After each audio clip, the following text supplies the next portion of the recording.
জীবনে যে কত কিছু রান্না করলাম, কত মুরগির মাংস যে রান্না করলাম, এইবার একটু চিন্তা করলাম নতুন স্টাইলে মুরগির মাংসটা রান্না করব। আসসালামু আলাইকুম আপুরা ভাইরা, সবাই কেমন আছেন? আলহামদুলিল্লাহ, আপনাদের দোয়ায় আমি কিন্তু অনেক ভালো আছি।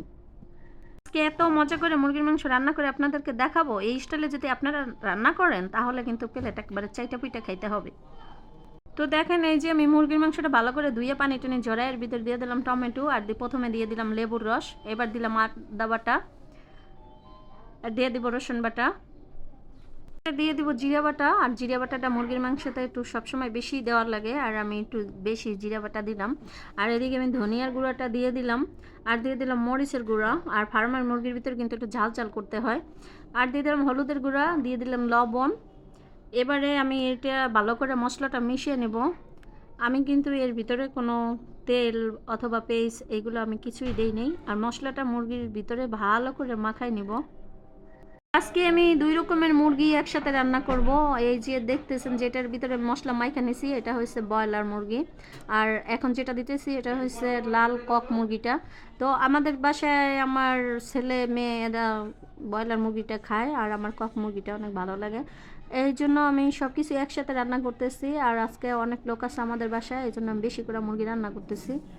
তো মশলাগুলো মাখার পরে আমি চুলায় একটা হাঁড়ি বসিয়ে দিলাম, আর এর ভিতরে আমি তেল দিয়ে দিলাম, আর দিয়ে দিলাম গরম মশলা যা যা লাগে। আমি কিন্তু মুরগিটা আজকে 4.5 কেজির মতো মুরগি রান্না করতেছি, এই জন্য পেস্ট কিন্তু বেশি লাগবে, তো আমিও বেশি পেস্ট দিয়ে দিলাম।